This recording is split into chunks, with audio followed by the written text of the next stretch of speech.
Afternoon. आज हमारे पास एक पेशेंट है जिनसे हम बात करेंगे उनके लो बैक पेन की रिकवरी के बारे में।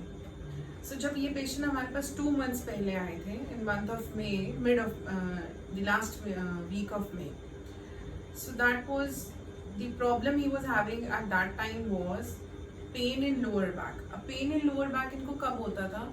2 से 10 मिनट के अंदर अंदर, स्टैंडिंग में, वॉकिंग में, सिटिंग में। बोथ लेग्स वर पेनफुल, मतलब इनको बैक से पेन लेग्स में जाता था। इतना डिफ्रेंशिएट करना मुश्किल था कि लेग वाला पेन ज़्यादा है कि बैक पेन ज़्यादा है उस टाइम पे। ऑल्सो हमेशा हैवीनेस लोअर बॉडी में, स्टिफनेस लोअर बॉडी में हमेशा रहता था। इसके साथ साथ एसोसिएटेड प्रॉब्लम्स क्या थी?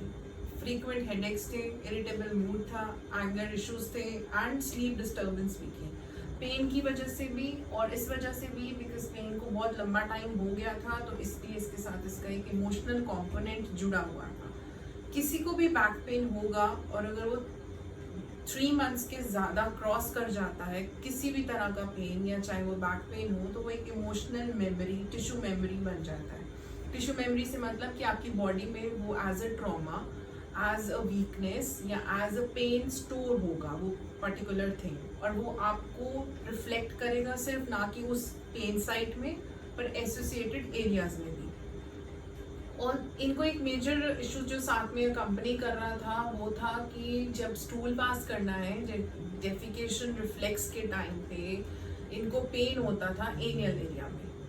जब हमने इनको एग्जामिन किया तो हमें बहुत सारी मैल अलाइनमेंट्स अराउंड द स्पाइन मिली, जिसमें से इलियम शिफ्टेड था, सेक्रम की पोजीशन अब नॉर्मल नहीं थी, जो इनका टेल बोन था जिसको हम कॉकेक्स कहते हैं वो टेंडर था, वहाँ उस सेक्रम और कॉकेक्स के एरिया में स्वेलिंग प्रेजेंट थी। बोथ साइड हिप मसल जिसको हम ग्लूटियस मसल कहते हैं, ग्लूटियल ग्रुप कहते हैं, वो मेजर वीकनेस में था। स्पाइन एक तरफ का टिल्ट ले चुकी थी और पेल्विस भी एक साइड का टिल्ट ले चुका था। जब इनको वॉक करा के देखा, वॉकिंग असेसमेंट हुई, तो एक साइड की नी फ्लेक्शन मतलब नी बेंडिंग ज्यादा थी, दोनों साइड हीट स्ट्राइक एब्सेंट थी, बॉडी एक साइड रोटेटेड थी, नेक एक साइड रोटेटेड और डिविएटेड थी, मतलब बेंड भी थी, और गेट में एक लर्चिंग था। लर्चिंग मतलब कि जैसे एक डक वॉक करती है, वैडलिंग गेट जिसको कहते हैं, उस तरह का गेट था। बिकॉज नी में प्रॉब्लम नहीं थी तब भी ये प्रॉब्लम हो रहा था, बिकॉज पेल्विस जो था वो नॉर्मल अलाइनमेंट में नहीं था। जब हमने इनका एमआरआई देखा उसके अकॉर्डिंग इनको N4 N5 पे कैनाल स्टेनोसिस था और कैनाल का डायमीटर सिर्फ 2.3 mm था। बॉर्डर लाइन या थ्रेशोल्ड वैल्यू रहती है इसकी 11 के mm के नीचे कभी भी कोई दिक्कत होगी तो वो बहुत मेजर सिम्टम्स देती है। इनके केस में ये 2.3 mm का डायमीटर था, जो कि बहुत ज़्यादा सरप्राइजिंग हमारे लिए इसलिए था कि इतना ज़्यादा पेन और इतने ज़्यादा इश्यूज ब्लैडर एंड बाउल को लेकर जो डेवलप हो रहे थे या कुछ हद तक हो चुके थे, वो 2.3 mm डायमीटर के साथ पेशेंट हमारे पास उस दिन वॉक करके आया था। उससे पहले क्या क्या प्रॉब्लम्स थी वो हम अभी इनसे जानेंगे। आप अभी हमें ये बताओ हमारे व्यूअर्स को कि आपको बैक पेन किस तरह का था और क्या क्या प्रॉब्लम्स आप फेस कर रहे थे जिस दिन आप हमारे पास आए उस दिन के पहले तक। जब मैं यहाँ पे आया इससे पहले मुझे प्रॉब्लम थी, मैं 1-2 मिनट से ज़्यादा खड़ नहीं सकता था, ना ही वॉक कर सकता था, और तो और ना ही मुझे स्टूल पास करते वक्त बहुत पेन होती थी। मेरी स्टिफनेस आ जाती थी लेग्स में, हिप्स में, और नमनेस थी, जिसके कारण मैं बहुत परेशान रहता था सारा दिन। इमोशनली भी मेरे हेडेक कॉन्टिन्यूसली रहता था, ना मैं चलने में बहुत परेशान होता था चलने में। अब मुझे इन सारी चीज़ों से छुटकारा मिल गया, अब मैं सब कुछ कर सकता हूँ। जब आप पहले पेन में थे तब आपको बेड में मूवमेंट लेना इजी था, साइड लेना, बेड से उतरना चढ़ना इजी था। जब मैं बेड से नीचे उतरता था तब मेरी पूरी लेग में पेन आता था। मुझे वॉशरूम तक जाने के लिए भी कोई ना कोई सपोर्ट की जरूरत पड़ती थी। मैं इन 2 मंथ्स में पूरी रिकवरी कर चुका हूँ। मैं अपने आप सब कुछ करता हूँ। जब आपको पेन हुई थी स्टार्ट, ये आप गिरे थे पहले? आपको कोई जर्क लगा था? ऐसा कुछ नहीं था। सो जब आप हमारे पास आए थे, इससे पहले आपने पेन और ये सारे सिम्टम्स जो आपने बताए हैं, ये सारी प्रॉब्लम्स आपने फेस की। जिस दिन आपने कहीं और ट्रीटमेंट के लिए अप्रोच किया था, या आपने MRI जब कराया तो किसी के एडवाइस पे कराया होगा कि MRI कराओ, उसमें आया? तो अगर आपने प्री कंसल्टेशंस इससे पहले ली है, प्रीवियस कंसल्टेशन? इससे पहले मैंने एक और फिजियोथेरेपिस्ट को दिखाया था, पर उससे मुझे इतना फर्क नहीं पड़ रहा था। पेन आती थी फिर चली जाती थी, मतलब ऐसे ही था। पर जब मैं यहाँ पे आया, इन्होंने मेरी अच्छे से कंसल्टेशन इन्होंने मेरा अच्छे से चेकअप करा, इन्होंने मेरी दिक्कत समझी।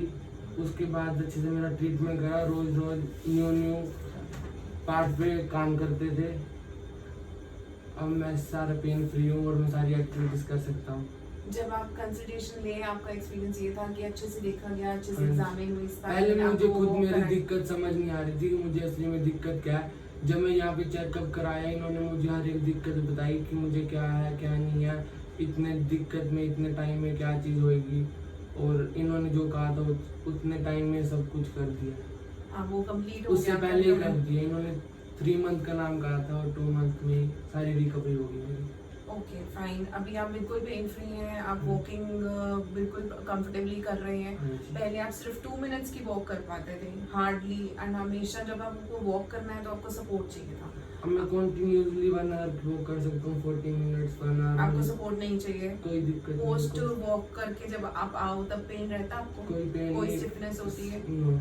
बैठने में दिक्कत, उठने कोई में दिक्कत दिक्कत, नहीं। इस मैं तरह का कोई? कंटिन्यूअसली 1 आवर या 30 मिनट्स की कंटिन्यूअसली सिटिंग ले सकता हूँ।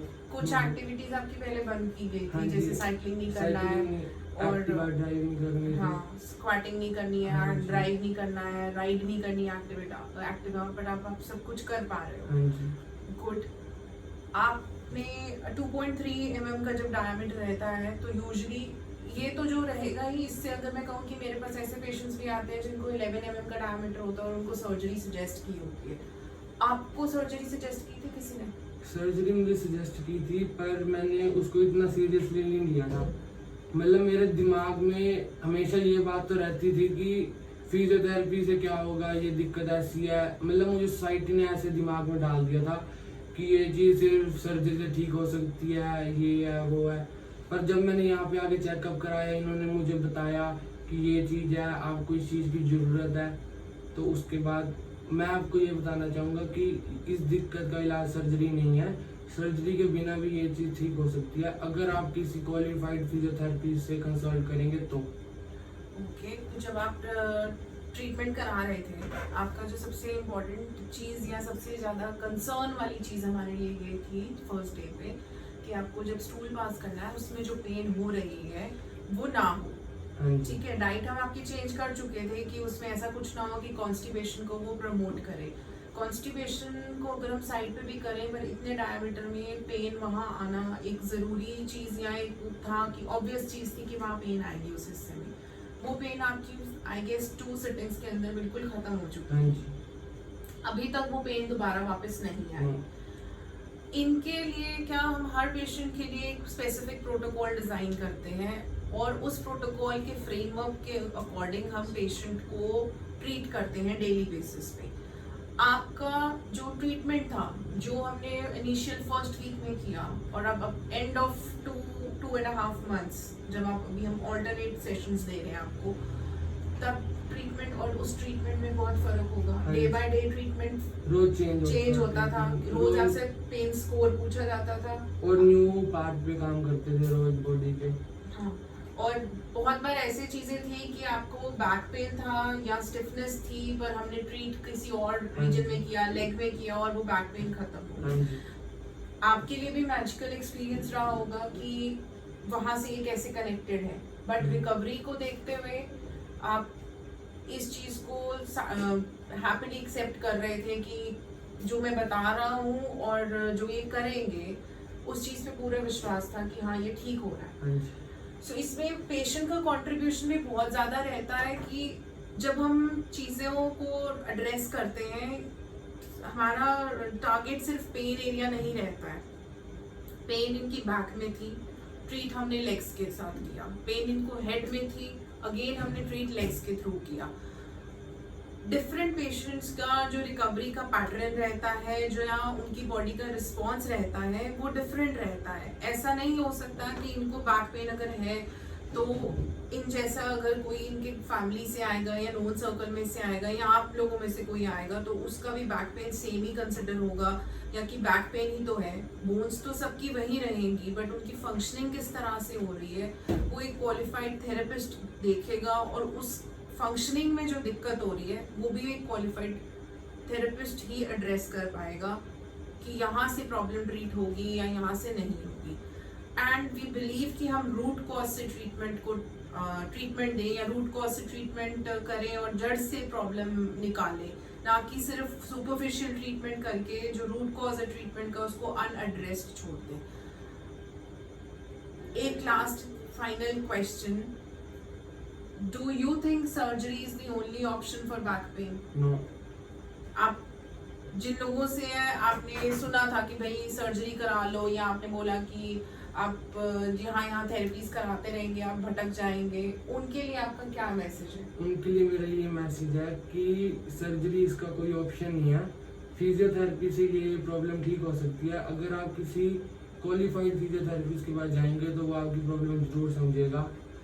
मेरे साथ तो ऐसे हुआ है, आप भी थोड़ा ध्यान दें तो आप भी ठीक जरूर होंगे।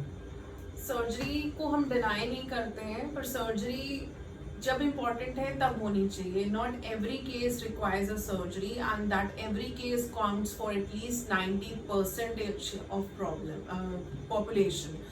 90% लोगों को सर्जरी की रिक्वायरमेंट नहीं होती है। वो कुछ जो 10% होते हैं वो इमरजेंसी केस हो सकता है, वो एक्सीडेंटल केस हो सकता है। उसके लिए मैंने एक अलग से वीडियो बना रखा है, वो आप हमारे इंस्टाग्राम पेज पे देख सकते हैं कि किन लोगों को बैक पेन सर्जरी की ज़रूरत होती है और किन लोगों को नहीं होती है। सो ये उन केसेस में था जिनमें लंबर कैनाल स्टेनोसिस का डायमीटर 2.3 रहने के बावजूद भी without surgery and without medicine treat हुआ है। And this young boy is performing all his activities without pain, without stiffness and without numbness, and he's doing much more than he was doing earlier.